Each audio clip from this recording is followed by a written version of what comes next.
Voilà, donc bonjour à tous. Donc merci d'être présents à ce webinaire donc pour la présentation du service social. Donc moi c'est Céline, je suis chargée de mission au service accès aux droits et aux soins et donc en charge de la relation partenariale. Je vais laisser mes collègues se présenter. Alors, bonjour, moi c'est Fanny, assistante sociale sur l'unité de Thionville. Mireille, assistante sociale sur l'unité de Sarreguemines. Et Laurence Aubringer, responsable de l'unité de Sarreguemines.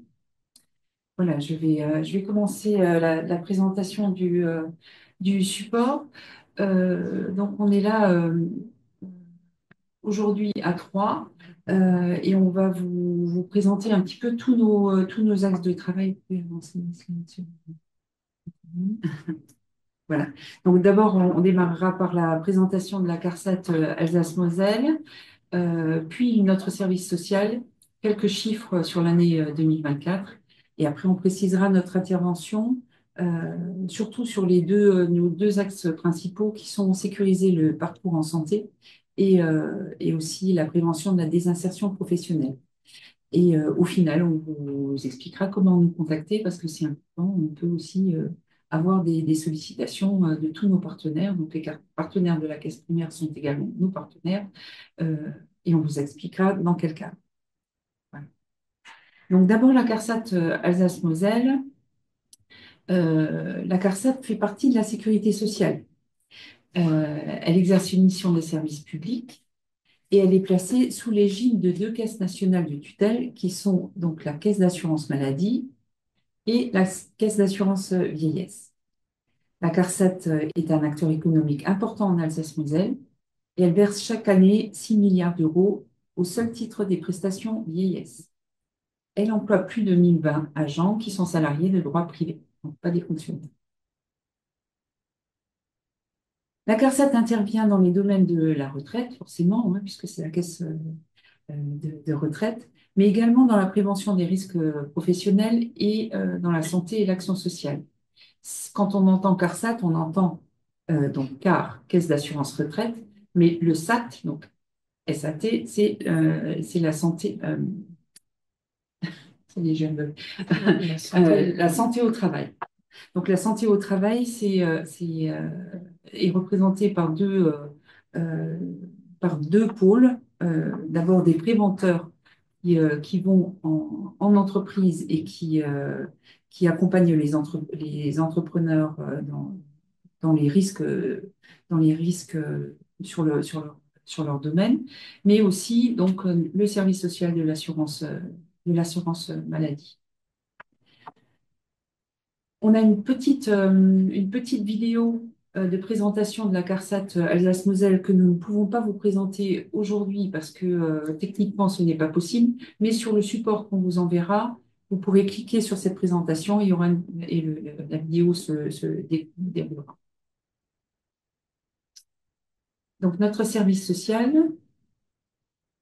Donc, le service social est intégré à l'assurance maladie et il est porté par la CARSAT Alsace-Moselle. Alors, ça, c'est quelque chose qui est souvent difficile à comprendre pour les partenaires. Je vais essayer de vous expliquer ça clairement. En fait, donc, vous avez compris que la CARSAT euh, s'occupe de la santé au travail et a un service social. Les caisses primaires n'ont pas de service social. Donc, notre service social est celui qui s'occupe des assurés qui sont accompagnés par les caisses primaires. Et nous sommes hébergés en caisse primaire d'assurance maladie.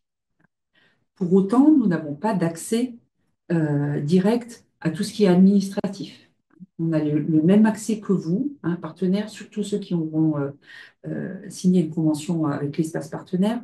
On a les mêmes accès que vous, donc pas d'accès privilégié au service administratif de la caisse.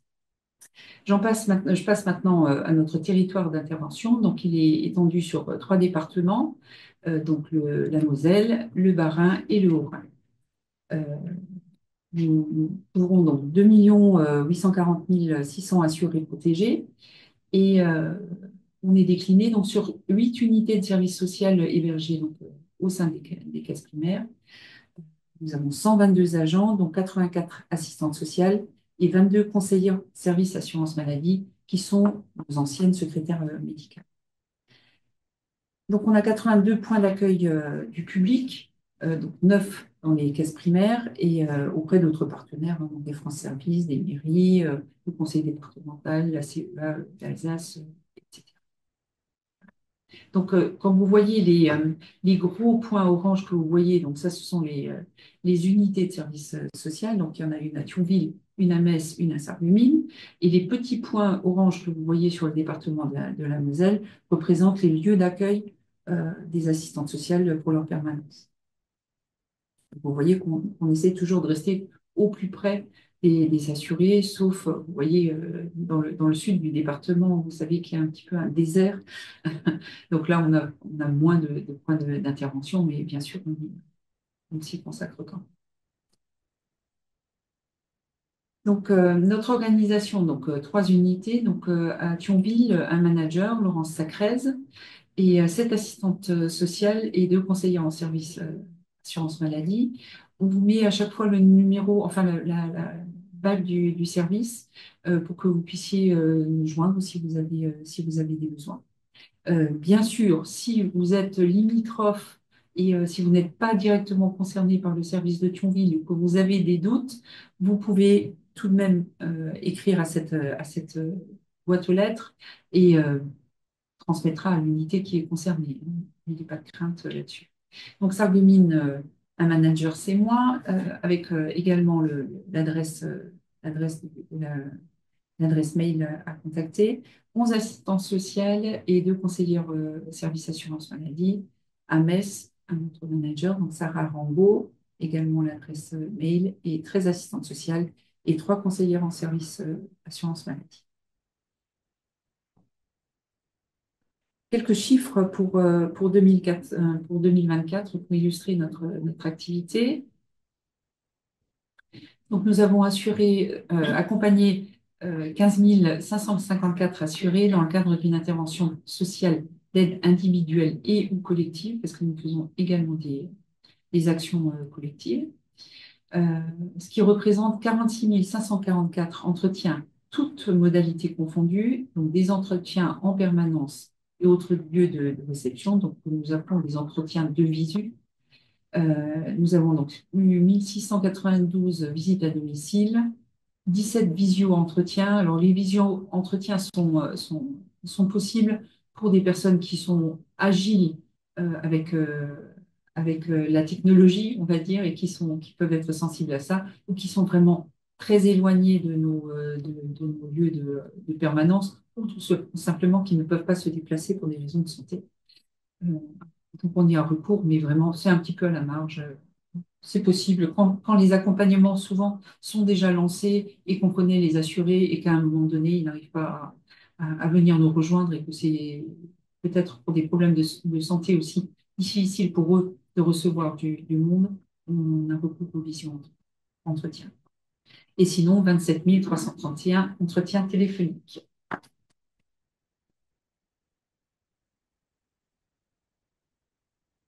Donc, notre intervention, comme tout service social, notre objectif, c'est d'accompagner les personnes qui ont recours à nous. Donc, accompagnement des assurés qui seraient fragilisés et qui rencontrent des difficultés sociales du fait de la maladie, d'un accident ou d'un arrêt de travail. Ces difficultés peuvent impacter la vie familiale, la vie professionnelle, la vie économique.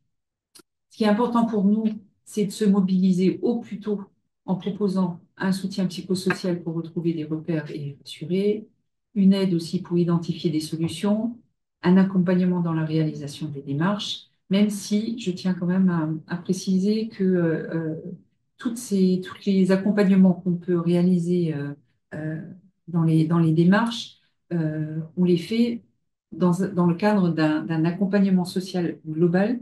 euh, on n'accompagne pas les personnes dans les démarches purement administratives vis-à-vis de la caisse primaire, euh, puisque par le biais notamment de l'espace partenaire, vous avez un accès privilégié. On n'a pas d'accès favorisé ou privilégié pour nos assistantes sociales.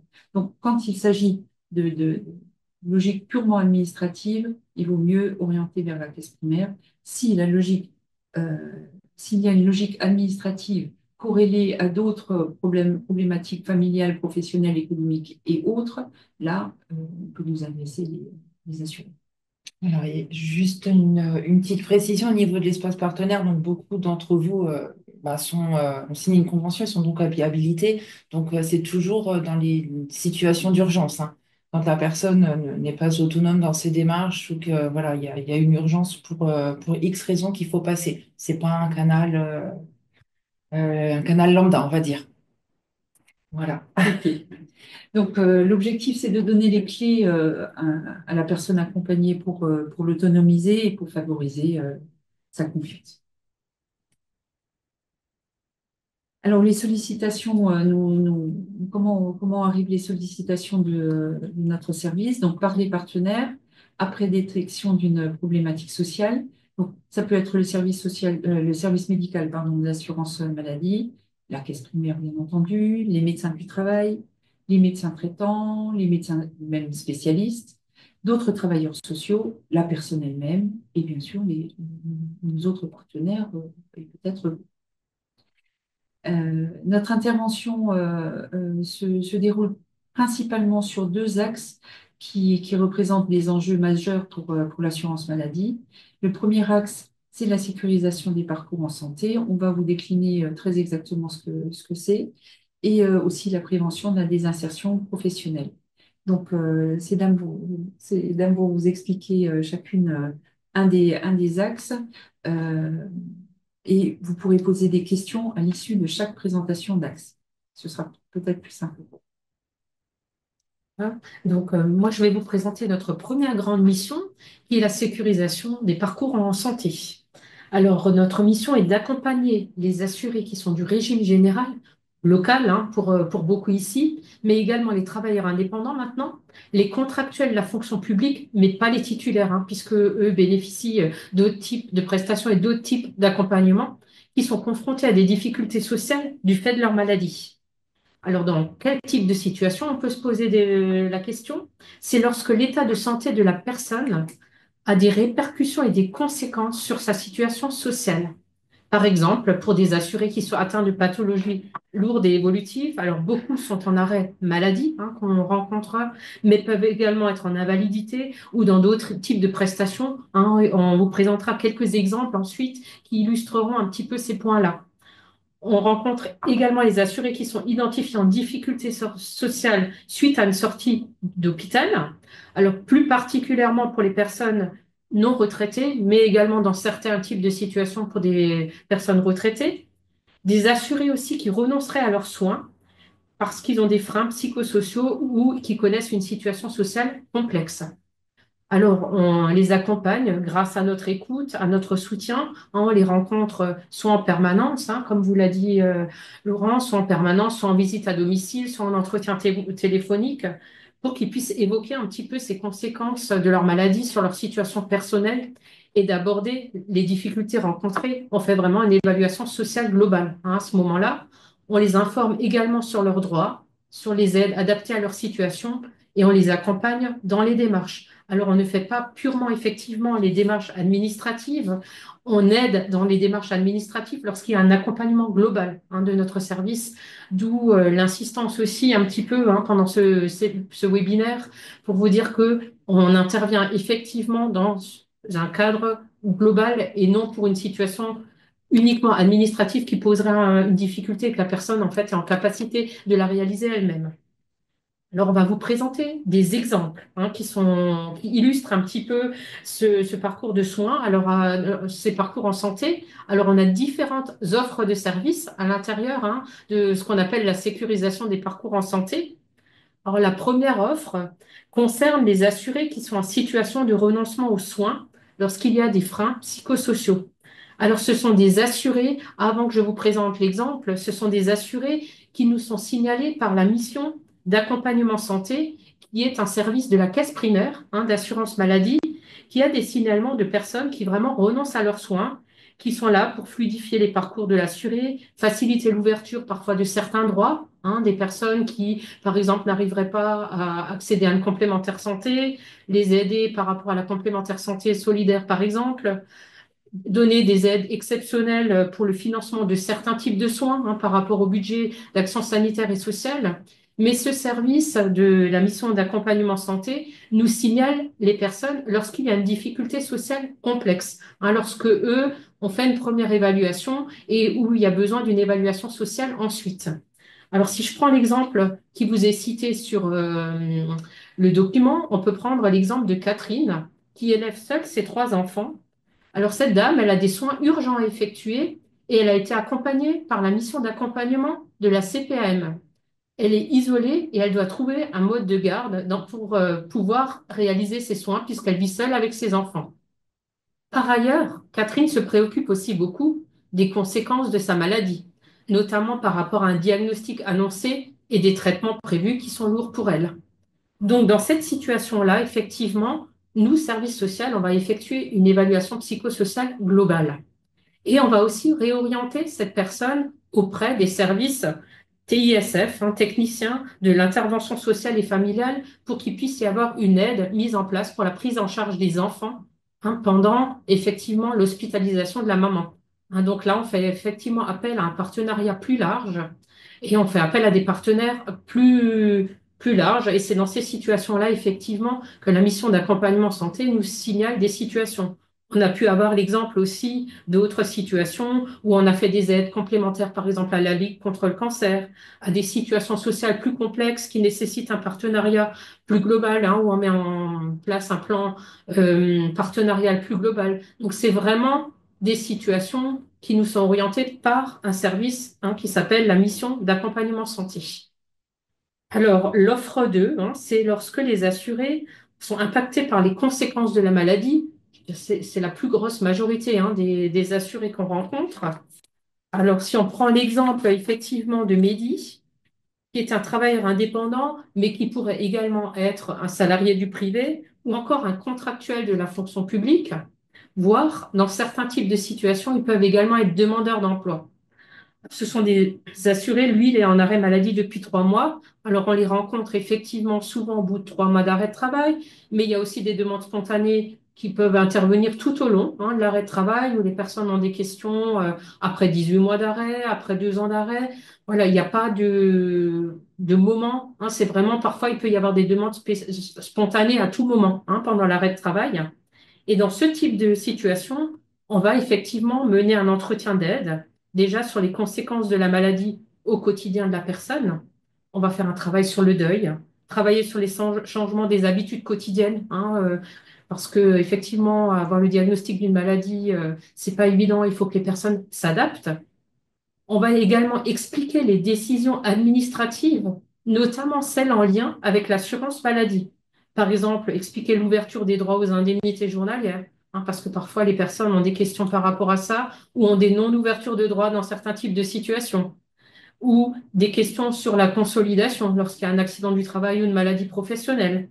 Questions autour des décisions aussi de reprise de travail prises par le service médical, par exemple. Vraiment, toutes questions, c'est vraiment toutes les questions qui gravitent autour des décisions administratives tout au long de l'arrêt de travail. On est là vraiment pour accompagner, pour réexpliquer ces décisions qui parfois sont pas évidentes à comprendre pour les assurés qui sont en arrêt de travail. On les informe aussi sur les droits au sens plus large. On les oriente, par exemple, vers les organismes de prévoyance pour les indemnités journalières complémentaires, vers les CAF pour le recalcul de l'aide au logement. Enfin, ça peut être vraiment très, très varié. On peut également mener une évaluation socio-budgétaire et lorsque l'assuré connaît une perte de ressources conséquente liée à l'arrêt de travail, dans ce cas-là, on peut éventuellement solliciter le budget d'action sanitaire et sociale de la CPAM en faisant une évaluation de la situation et en présentant une demande d'aide financière. On peut également orienter vers d'autres partenaires pour des aides complémentaires ou nous-mêmes, tout simplement solliciter d'autres organismes type Ligue contre le cancer ou autres. Lorsque la maladie entraîne un handicap plus important, on peut également faire une évaluation du maintien à domicile. Dans certains types de situations, il y a besoin d'aide technique, d'un aménagement de logement ou tout simplement la mise en place d'une aide à domicile, hein, parce que la personne est isolée, par exemple. Alors, on est également là pour évaluer ce maintien à domicile. On mobilise aussi pour toutes ces aides le réseau partenarial qu'on a en interne, hein, les services de la CPAM, service indemnité journalière, le service médical lorsqu'il y en a besoin, et tout un réseau de partenaires externes, notamment la Maison départementale des personnes handicapées, un rattaché aux conseils départementaux, le 1% logement dans certains types de situations lorsqu'il y a des impayés locatifs ou des difficultés de crédit d'accession à la propriété, les centres médico-sociaux, les assistantes sociales d'entreprise. C'est vraiment pour vous montrer que c'est une évaluation globale, hein, qu'on mène auprès des assurés. Et l'offre 3, qui est la dernière, hein, dans la sécurisation des parcours en santé, c'est les assurés qui sont orientés dans le cadre des dispositifs sortis d'hôpital, Prado et Action sanitaire et sociale. Alors, tout d'abord, pour vous parler quelques mots du Prado, c'est un programme de retour à domicile, hein, qui a été mis en place pour faciliter les retours à domicile des personnes. Alors, c'est lié à des situations particulières. Par exemple, pour des personnes hospitalisées pour une intervention chirurgicale, des personnes âgées de 75 ans et plus, des personnes qui sont atteintes de pathologies chroniques comme l'insuffisance cardiaque, la BPCO, certains AVC. Et dans ce cas-là, c'est le conseiller de l'assurance maladie qui peut mettre en place et nous signaler cette situation-là lorsque la situation sociale est plus complexe. Hein, donc, c'est pas nous qui mettons en place directement ce dispositif-là, c'est bien un conseiller de l'assurance maladie qui va à la rencontre de l'assuré à l'hôpital. Alors, pour vous présenter la situation, par exemple, de Bernard, alors Bernard est titulaire de l'allocation aux adultes handicapés, donc de l'AAH. Il a été hospitalisé et il a besoin d'une aide à domicile. Alors, soit dans ce type de situation, il a rencontré le service social hospitalier qui instruit directement la demande de prise en charge auprès de l'action sanitaire et sociale de la caisse primaire. Hein, donc, c'est directement dans ce cas-là le service social hospitalier qui fait la demande d'aide en sortie d'hôpital. Et nous, on intervient ensuite, dans un deuxième temps, une fois que la personne est rentrée chez elle. Soit il a rencontré un conseiller de l'assurance maladie qui a activé déjà le dispositif Prado dont je vous ai parlé juste précédemment, soit la personne tout simplement ne connaît pas, hein, l'existence d'un service social hospitalier ou autre et nous appelle directement ou appelle la caisse primaire, hein, via le 3646 qui nous réoriente dans ce cas-là la situation. Et dans ce cas-là, le service social de l'assurance maladie fait une évaluation psychosociale des besoins et des conditions de vie à domicile lors de son retour.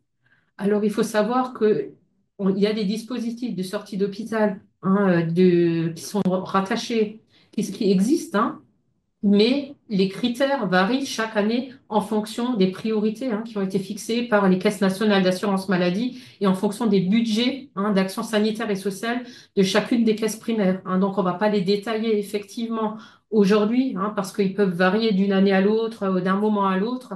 Mais en tout cas, ce type d'assuré peut être orienté vers notre service. Maintenant, je vais laisser la parole aux questions, hein, s'il y en a.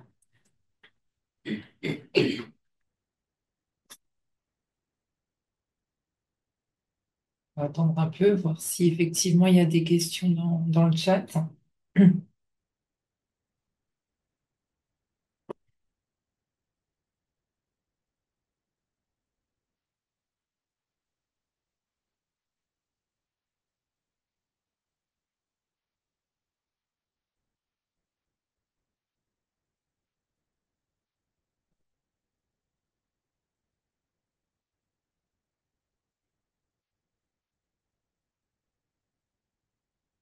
Alors, bonjour. Peut-on vous solliciter dans le cas d'une personne qui subit le deuil d'un enfant pour mettre en place un soutien psychologique? Alors, dans ce type de situation, c'est vrai que c'est le service social aussi de la caisse d'allocation familiale, hein, qui a un accompagnement direct par rapport au signalement d'un deuil d'un enfant. Après, il nous arrive d'accompagner ce type de situation parce que le parent est lui-même en arrêt de maladie. suite à l'annonce du deuil d'un enfant. Donc, on accompagne plus le parent dans le cadre de son arrêt de travail, de toutes les questions autour, effectivement, voilà, des conséquences finalement de ce deuil sur la reprise de travail, sur son quotidien.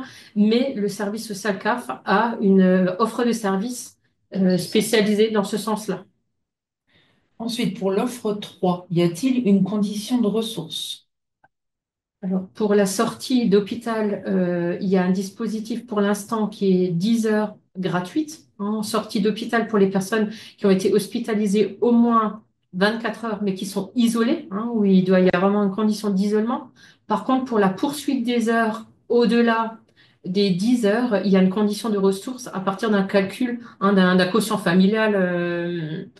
Et pour les personnes retraitées, il y a également une condition de ressources. Quand ont lieu les permanences? Les permanences ont lieu toutes les semaines ou tous les 15 jours en fonction des lieux de permanence, mais les permanences sont sur rendez-vous. Donc effectivement, l'assuré aura un rendez-vous au plus proche de son lieu de domicile ou effectivement, si c'est pas possible, une visite à domicile ou une visio si vraiment il doit y avoir un besoin en urgence. Pouvez-vous intervenir avant les 3 mois d'arrêt maladie? Oui, il nous arrive effectivement que les assurés appellent spontanément avant les 3 mois d'arrêt. C'est vrai que l'exemple qu'on a présenté, on a donné l'exemple de 3 mois, puisque les requêtes qu'on reçoit de la caisse primaire avec le nom des assurés et la durée d'arrêt, c'est souvent à partir de 3 mois, mais on peut déjà intervenir après 1 mois et demi, 2 mois d'arrêt, par exemple, pour des questions que se poserait l'assuré, bien sûr.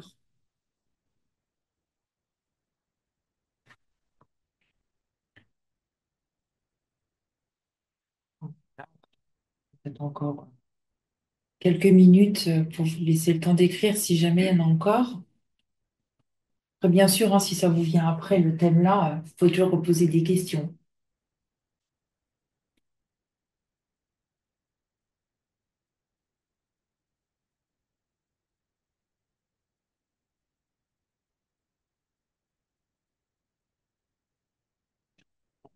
Pour les permanences, où prendre les rendez-vous?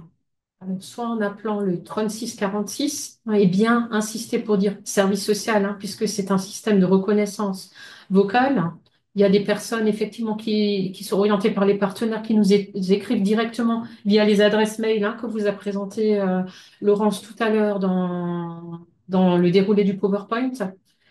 Et sinon, peuvent nous écrire aussi. Parfois, on a aussi des demandes spontanées d'assurés qui connaissent nos lignes directes par d'autres assurés. Et une fois qu'on connaît les assurés, on leur remet notre carte de visite avec les lignes directes.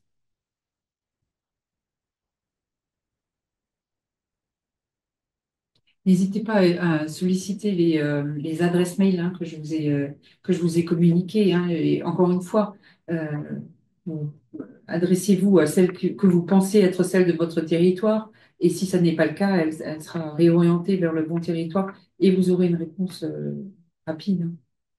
Et on peut joindre aussi si vous vous adressez des personnes, bien entendu, c'est avec leur accord.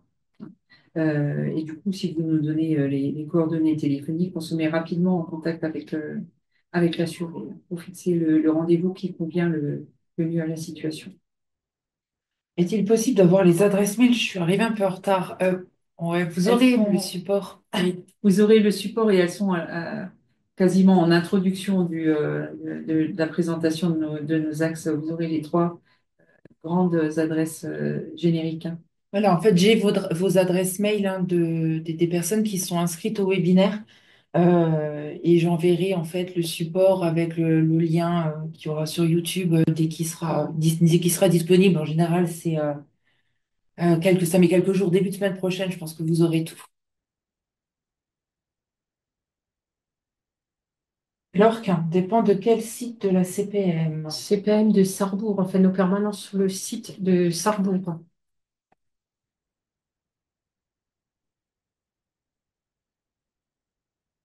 Donc, ça organise. Oui, donc l'unité de Sarreguemines, effectivement, et notre permanence décentralisée dans les locaux de la caisse primaire de Sarrebourg.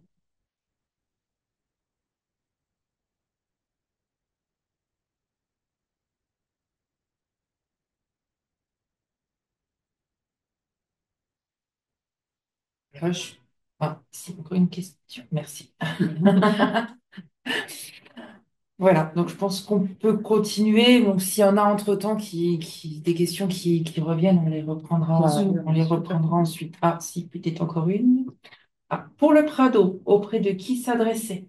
Alors là, c'est directement les services hospitaliers en interne qui font appel au conseiller de l'assurance maladie lorsque les assurés entrent dans le cadre effectivement du dispositif Prado ou éventuellement prendre attache du service social de l'hôpital qui peut aussi faire une orientation ou dans le pire des cas, effectivement, nous contacter pour pouvoir vous apporter un maximum d'informations par rapport au dispositif aussi pour vous orienter auprès du service qui est rattaché à la caisse primaire d'assurance maladie.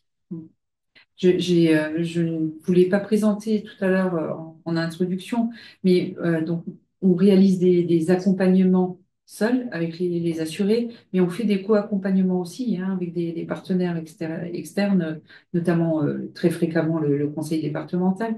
Donc on intervient à un moment donné de l'accompagnement du conseil départemental. Peut recevoir les assurés. On peut aussi être interpellé uniquement euh, comme expert dans une Mhm. situation médicale complexe ou administrative complexe. Vous pouvez aussi faire appel à nous pour l'expertise que nous avons dans ce domaine. Donc, il n'y a même pas forcément un accompagnement physique de l'assuré, mais on peut faire du co-accompagnement avec vous. Je crois qu'il n'y a plus de Voilà, ouais. questions. On va passer donc à la suite. Alors,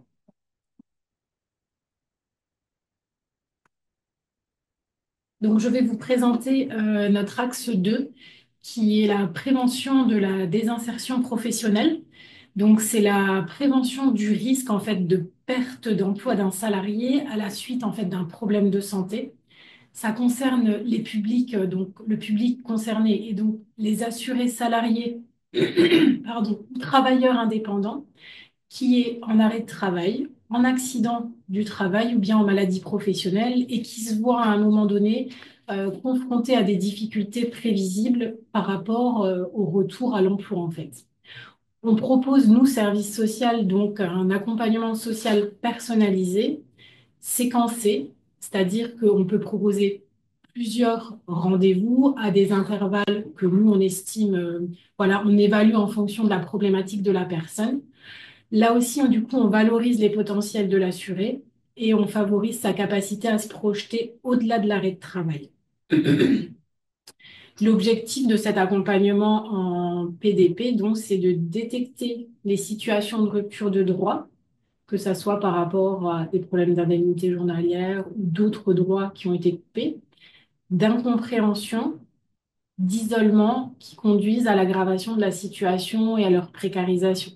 Comme Mireille le disait tout à l'heure, on peut aussi évaluer tout ce qui est situation financière avec une perte de ressources liées à l'arrêt de travail et solliciter du coup les partenaires au niveau de la CPM, de la Commission d'action sanitaire et sociale.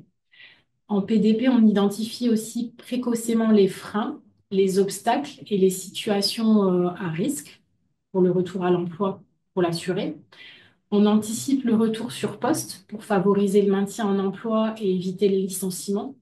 On oriente beaucoup vers les services de santé au travail pour justement anticiper des visites de pré-reprise auprès des médecins du travail. On mobilise également les capacités et les ressources de l'assuré pour préparer, le cas échéant, si besoin, en fait, une reconversion professionnelle. On va là accompagner les personnes sur les différentes possibilités et les leviers à actionner pour préparer une reconversion si elle est nécessaire du fait du problème de santé. Donc voilà, comment on fait tout ça au service social de l'assurance maladie. On actionne donc les dispositifs de droit commun tels que la maison départementale des personnes handicapées.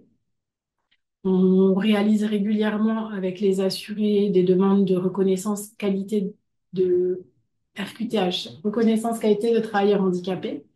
On peut orienter également les personnes vers Cap Emploi s'il y a besoin soit d'un reclassement dans l'entreprise ou bien d'un accompagnement plus particulier.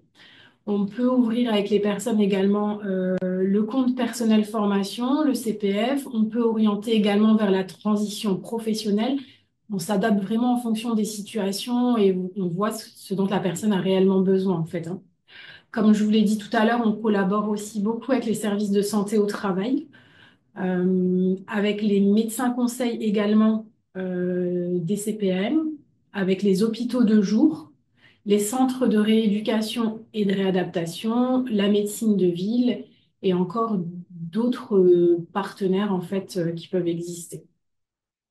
Pour accompagner les personnes dans le cadre de la PDP, on peut aussi recourir à des actions de remobilisation qui peuvent être ciblées et qui sont financées par l'action sanitaire et sociale des CPAM. On met en œuvre, en fait, il y a une mise en œuvre par des opérateurs spécialisés par rapport à des problématiques bien particulières et des besoins précis. On peut faire intervenir un prestataire extérieur pour évaluer les capacités physiques restantes de la personne, ou encore un autre partenaire pour restaurer la confiance en soi, ou un autre encore pour construire un projet professionnel adapté. On a également des partenaires qu'on peut solliciter dans les cas de souffrance au travail. On a une multitude de partenaires, d'opérateurs spécialisés qu'on peut solliciter dans ce cas de figure, en fait. Alors, dans le cadre de la prévention de la désinsertion professionnelle, je vais vous présenter un premier portrait pour que vous puissiez avoir quelque chose de plus concret. Donc Philippe, qui a 51 ans, il est chauffagiste depuis 32 ans dans une petite entreprise de rénovation de salles de bain. Il est en arrêt de travail et il s'est fait opérer, souffre de complications. Il ne peut plus rester debout longtemps ni porter de charges lourdes. Il est du coup angoissé par son devenir professionnel. Le chirurgien l'a averti qu'il ne pourrait plus exercer ce métier. Il sait que l'entreprise n'a pas de reclassement en interne. Souvent, c'est des petites entreprises. Et qu'il va finir par être licencié pour inaptitude. Il nous explique en fait qu'il a quitté l'école tôt, qu'il a toujours été chauffagiste depuis son apprentissage. Et en fait, il ne voit pas d'issue à sa situation. Au niveau donc, du service social de l'assurance maladie, on fait une évaluation globale, mais aussi psychosociale des conséquences de la maladie. On apporte un soutien au deuil du métier et à l'acceptation de la nouvelle situation, ce qui prend souvent du temps hein, par rapport à l'acceptation de la nouvelle situation, de l'état de santé. On informe aussi sur la vulgarisation, sur l'articulation des services et des différents professionnels. C'est qu'on va très souvent expliquer aux assurés le rôle du médecin conseil, le rôle du médecin du travail, qu'est-ce que l'inaptitude, le licenciement pour inaptitude, l'incapacité, la pension d'invalidité. On est vraiment sur des explications assez régulières. On répète très souvent parce que c'est assez particulier et assez voilà, précis. On accompagne donc dans l'accès aux droits. On peut accompagner les personnes sur des demandes de maladies professionnelles à la CPM, une demande d'RQTH, donc de reconnaissance qualité travailleur handicapé à la MDPH, comme je vous le disais tout à l'heure, l'ouverture de son compte personnel formation pour voir ce qu'il a pu avoir en termes d'argent pour pouvoir retravailler une reconversion, que ce soit une formation ou un bilan de compétences. On travaille en collaboration avec les médecins du travail pour faire aussi des demandes de visite de pré-reprise pour justement que la personne elle puisse se projeter et savoir s'il va y avoir une inaptitude ou pas à son poste de travail. Le service social de l'assurance maladie donc, identifie des freins, des besoins, des ressources internes de la personne qu'il faut prendre en compte pour pouvoir se projeter en fait, dans une reconversion professionnelle. On peut élaborer, comme Mireille et je vous l'ai dit aussi tout à l'heure, un dossier de financement auprès de l'action sanitaire et sociale du coup, pour bénéficier d'une action de remobilisation pendant l'arrêt de travail, pour reprendre confiance en ses capacités, repérer ses compétences transférables à d'autres métiers, identifier les offres de formation ou de métiers adaptés à son état de santé, effectuer un bilan de compétences. Donc, il y a quand même pas mal de choses qu'on peut solliciter en termes de reconversion professionnelle si l'état de santé ne permet pas de reprendre à son poste.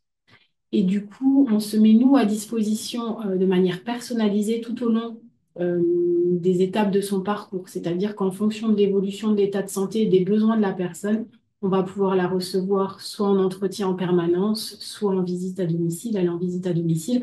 Et ça peut être tous les mois, tous les 3 mois. Ça dépend vraiment de la personne. C'est vraiment personnalisé. Donc, le portrait numéro 2 vous présente un autre type de situation. Malika, qui a 36 ans et est infirmière depuis qu'elle a obtenu son diplôme d'État à 21 ans.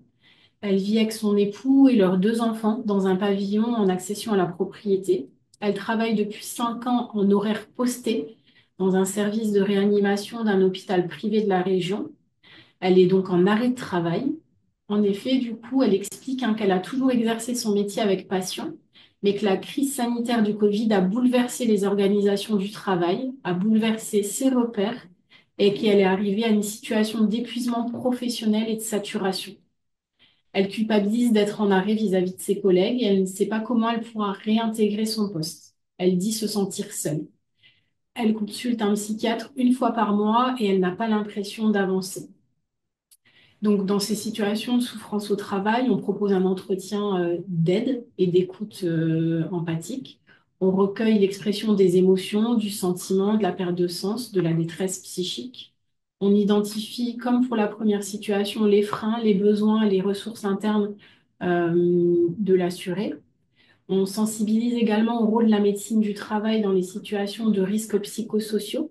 Donc, on accompagne les assurés dans les démarches pour prendre rendez-vous en visite de pré-reprise auprès des services de santé au travail. On collabore aussi assez régulièrement avec un hôpital de jour qui est spécialisé dans la prise en charge des souffrances au travail.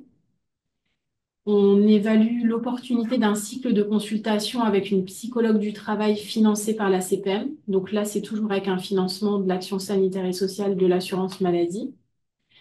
Et il y a un accompagnement social qui est réalisé tout au long des étapes du parcours de l'assuré, en fait, jusqu'à la reprise d'activité à son poste de travail ou pas, en fait, hein. Voilà, donc si vous avez des questions sur la partie là.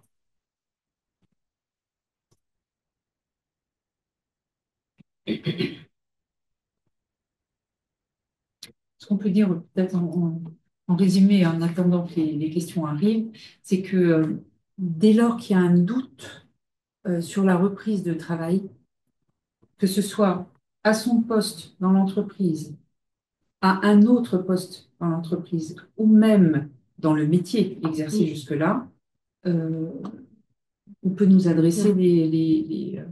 les assurés pour qu'on examine avec eux la situation. Une, pour travailler le deuil déjà que représente l'annonce de la maladie, hein, le deuil du métier exercé dans l'entreprise, le deuil du métier peut-être exercé tout court, hein, et se réorienter vers un autre métier. Toutes ces étapes sont possibles. Donc, gardez à l'idée que dès qu'il y a un doute sur la reprise de travail, euh, et relié aux compétences physiques, hein, à l'état physique de la personne, ou même pour les burn-out, etc. également, vous pouvez nous adresser les situations. C'est ce que vous disiez tout à l'heure, Laurence, par rapport au fait de nous solliciter par rapport à notre expertise, en fait. Mm. Et qu'on peut juste échanger sur une situation pour vous donner voilà, des informations et notre expertise, en fait. C'est une question? Non, Il n'y en a pas. pas pour l'instant, il n'y a pas Parce qu'on a l'air. été très clair. C'est ça, c'est que je verrai si pour aller.